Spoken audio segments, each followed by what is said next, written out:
춘천의 한 중학교에서 지적장애가 있는 같은 반 학생을 집단 성추행하는 등 괴롭혔다는 의혹이 제기됐습니다. 피해 학생 측은 학교에 사실을 알리고 조치를 요구했지만 미흡했다고 하소연하는데요. 경찰도 관련 수사에 착수했습니다. 모재성 기자의 단독 보도입니다. 쉬는 시간, 학생들이 주위를 살피더니 탈의실로 들어갑니다. 잠시 후 한 학생이 A군을 끌고 같은 탈의실로 향합니다. A군이 뿌리치고 잠시 나오지만 곧 다시 들어갑니다. 들어간 사유가 안에서 너 지금 들어오지 않으면 목졸라 죽일 거야. 자기는 어차피 맞을 거 더 맞을까 봐 들어갔다고 하거든요. A군 부모는 탈의실에는 장갑과 테이프 등이 준비돼 있었고 학생들은 A군에게 수치심을 느끼는 성적 행위를 강제했다고 주장합니다. 이미 거기 들어가 있었던 학생들이 원의 형태로 서 있었고 그 아이들이 강제로 벗겨요. 그런데 A군의 학교 폭력 피해는 이번이 처음이 아니었습니다. A군은 지적 중증 장애를 가졌는데 입학 초부터 폭행과 폭언 등 일부 학생들로부터 괴롭힘을 당한 것으로 알려졌습니다. 지난 4월엔 같은 반 학생이 A군을 폭행해 학폭위가 열렸고 가해 학생은 학폭위에서 접촉, 협박, 보복 등의 금지와 사회봉사 처분을 받기도 했습니다. 피해 학생 부모는 이런데도 학교 측의 대응이 미온적이었다고 주장합니다. 담임선생님께 먼저 찾아가 도와달라고 요청했고 그 다음 교장선생님께 찾아가 또 요청을 드렸으나 선생님들 모두 도와줄 수 없다. 너 혼자 스스로 해결해라 라고 하셨다고 해요. 집단 성추행 발생은 지난 7월, 9월 첫 학폭위가 열렸지만 유보됐고 12월 말에야 2차 학폭위가 열렸습니다. A군은 4개월째 트라우마로 학교에 가지 못하고 정신과 진료를 받고 있습니다. 이에 대해 학교 측은 피해 학생에 대해 미온적으로 대처한 바가 없다며 현재까지 학폭위 결과를 통보받지 못해 결과가 나오면 조속히 처리하겠다고 밝혔습니다.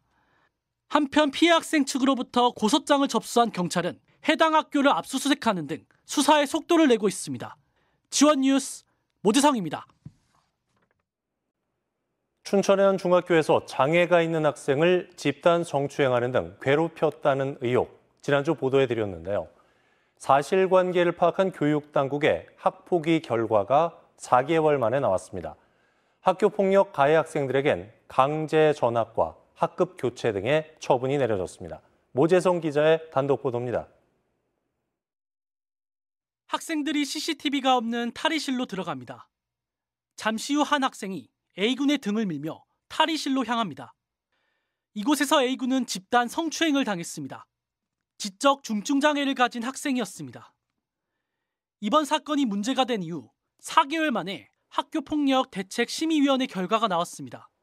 사건을 주도한 B군은 집단 성추행건에서 전학 처분을 받았습니다. B군은 또 A군을 상대로 한 또 다른 학교폭력 심의에서도 출석 정지 5일 처분을 받았습니다. 성추행에 가담한 다른 학생 2명은 접촉, 협박, 보복 행위의 금지와 학급 교체 처분이 나왔습니다. 학폭위 결과는 나왔지만 A군은 지난해 8월부터 아직 등교를 못하고 있습니다.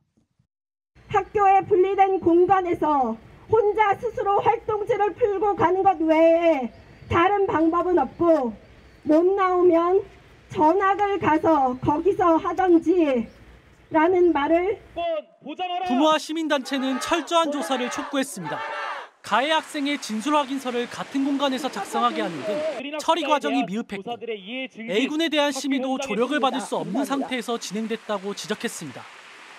학교폭력 해당 학교는 책임성 있고 적극적으로 사건 해결을 위해 협조하고 교육당국이 감시 감독 기능을 강화하라. 이에 대해 학교 측은 A군이 지적 중증장애 학생이라는 정보를 지난해 말 처음 인지했다며 학교는 학교폭력을 인지한 즉시 이를 숨기거나 축소하지 않고 사안을 처리했다고 밝혔습니다. 수업과 관련해서는 학교 등교를 지속적으로 권하였으며 학폭위 심의 전이라 가해 관련 학생을 모든 수업에서 분리 조치를 할 수 있는 방법이 없었다는 입장입니다. 한편 도교육청은 느린 학습자의 특성을 반영한 학교폭력 지원 체계를 마련하겠다고 밝혔습니다. 지원 뉴스 모재성입니다.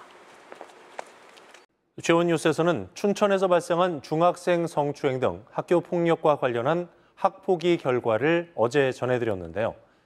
최근 학교에 대한 압수수색 등을 벌인 경찰도 사건을 마무리하고 가해 학생들을 법원 소년부로 송치했습니다. 모재성 기자의 단독 보도입니다. CCTV가 없는 탈의실에서 집단 성추행을 당한 A군. 지적 장애를 가진 A군은 지난해 학기 초에 이어 여름 무렵 또 학교 폭력에 시달렸습니다. 이후 8월부터는 등교도 포기한 상태입니다. 학교 폭력 인지 이후 학교 폭력 대체심의위원회가 가동됐고 사건을 접수한 경찰도 수사에 착수했습니다. 수사 과정에서 학교 측이 관련 자료를 제공하지 않아 경찰은 압수수색까지 벌였습니다. 작년 12월 4일에는 자료를 다 넘겼다고 하더니 12월 9일에는 넘긴 자료는 없다고 말을 바꾸고, 피해 학생 부모 측은 자료 제출을 하지 않아 경찰 수사가 늦어졌고 그 때문에 학폭위도 늦게 열렸다고 주장합니다. 이에 대해 학교 측은 민감한 개인정보가 포함되어 있는 문서이므로 공문으로 제공하는 것에 어려움에 대해 논의하고 있었다며 그 시기에 경찰이 압수수색으로 학교에 방문해 모든 자료를 제공했다고 밝혔습니다. 피해 학생과 가해 학생에 대한 수사를 이어가던 경찰은 최근 사건을 종결하고 주요 가해 학생들을 춘천지방법원 소년부에 송치했습니다. 혐의로는 특수강제추행과 공동폭행, 협박 등이 포함된 것으로 알려졌습니다. 가해 학생들은 중학교 1학년, 만 14세 미만인 촉법소년입니다. 촉법소년의 경우 처벌을 받지 않지만 보호처분 등은 가능합니다. 피해자와 가해자의 주장이 서로 다른 부분도 있는 이번 사건은 이제 법원 소년부에서 기초사실의 근거에 구체적인 판단이 내려질 전망입니다. 지원뉴스 모재성입니다.